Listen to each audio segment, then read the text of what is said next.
Hello, my name is Sharika Davis, and my presentation is regarding signs and symptoms of communicable and non-communicable diseases. There are many different types of diseases, some communicable and some non-communicable. Communicable diseases are those that can be passed from one person to another, while non-communicable diseases cannot be passed from person to person. When looking at both types of diseases, they both have various signs and symptoms that can help to identify them, but the most common signs and symptoms of communicable diseases include fever, coughing, and runny nose. Non-communicable diseases often have different symptoms such as fatigue, weight loss, and pain. The signs and symptoms of a communicable disease are usually quite obvious because it's passed from person to person. And a non-communicable disease, on the other hand, may not be as apparent. Some of these diseases we can consider is a heart disease or cancer, diseases that develop over a long period of time. Sometimes these types of diseases don't have many symptoms, and sometimes they do carry symptoms. A lot of times it just depends upon the person that is encountering that particular disease in their time in life to determine the symptoms and how quickly the disease can actually spread to other parts of the body.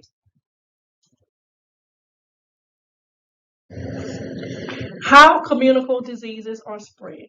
When we look at that, one of the most common ways it's spread is through contact with surfaces that are contaminated. Another way it could be spread is through the air.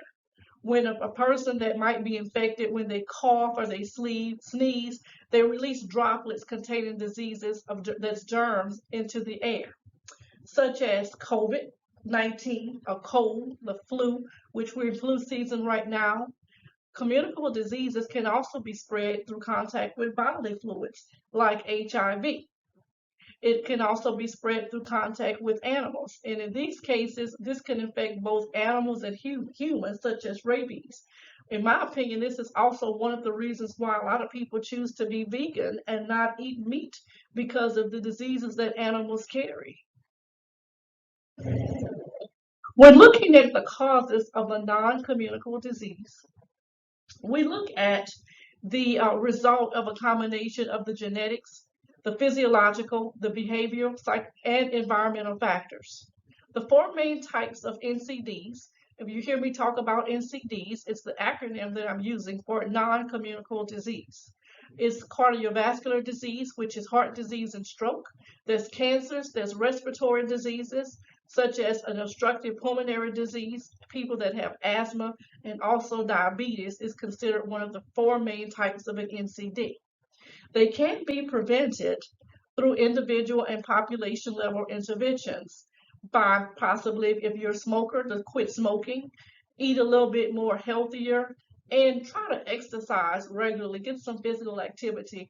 Oftentimes it's noted if you exercise, just a brisk walk for at least 30 minutes a day, that could be considered, good regular physical activity.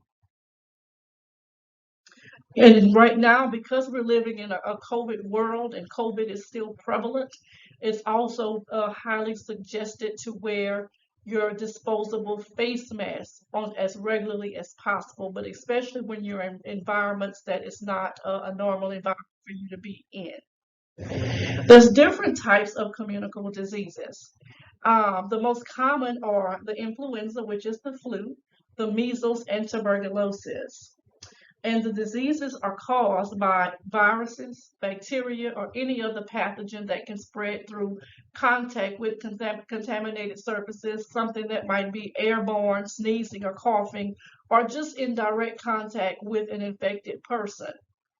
Some of these diseases can be prevented by getting a vaccination, practicing good hygiene, and just being able to identify when you're getting, symptoms that's actually coming on, being able to identify them early and start treatment at that particular time.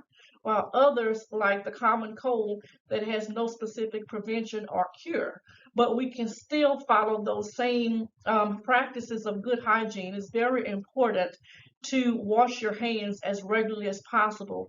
I would suggest that you look at several videos to see how you should actually wash your hands. There's some very informative information out there to actually show a person the proper way to wash hands. And because COVID again is prevalent, it's a great idea to consider being vaccinated against COVID-19 and also getting a flu vaccine.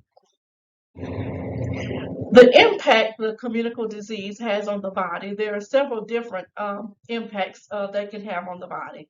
Some diseases, such as the flu, it can cause fever, it can have you tired all of the time, body aches, your muscles aching. Other diseases, such as HIV, can cause a variety of symptoms, such as weight loss, diarrhea, fatigue, and a plethora of other things. But there's still other communicable diseases, such as tuberculosis. It can cause a lot of coughing, weight loss, and chest pain because of the type of disease tuberculosis is. When looking at the impact of non-communicable disease NCDs have on the body, it is increasing in a global level. The WHO, which is the World Health Organization, projects that NCDs will be responsible for nearly 70% of all deaths globally by the year of 2030. Because they can have a significant impact on the body, both physically and psychologically, the physical effects is far-reaching, impacting everything from your organ function to energy levels. Psychological effects can be just as debilitating, which leads to anxiety, depression, and even thoughts of suicide, just based on the type of disease that a person may encounter. Sometimes people look at diseases as, death, I'm going to die, I have cancer, I have HIV. And that's not always the case. Living in today's society in the year of 2022, there's a lot of technology and a lot of things that have been invented and tested so that, people that have some type of diseases that could be debilitating can actually live much longer than they would have actually predicted. NCDs are the leading cause of death and disability worldwide, and their impact is felt not just by those who suffer from them, but also by their families, friends, and community. Diet and lifestyle changes can involve eating a healthy diet, getting regular exercise, and avoiding tobacco and excessive alcohol.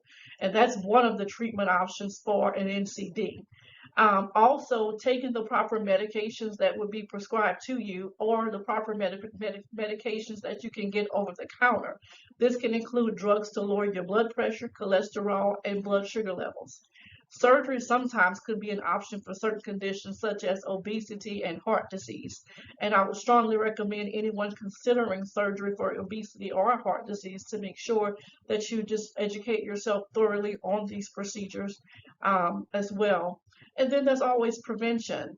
Many NCDs can be prevented by making healthy lifestyle choices, eating healthy, getting regular exercise, avoiding tobacco, and again, excessive alcohol use. The prevention of a communicable disease is most important because preventing those diseases, hand washing. Hand washing is the simple act of washing your hands with soap and warm water. Again, as I've said earlier, you can go to YouTube. There's a lot of free information on YouTube, on the internet, that can show you the proper way to wash your hands. Also use hand sanitizer as regularly as possible. Vaccinations are another important part of preventing communicable diseases because they help build immunity against various other diseases. Proper sanitation is also important, and ensure that the food and water that you are consuming is clean and safe. Cover your mouth when you sneeze or cough, and it helps to prevent the spread of germs. There are a number of ways to prevent communicable diseases. Promoting your healthy lifestyle.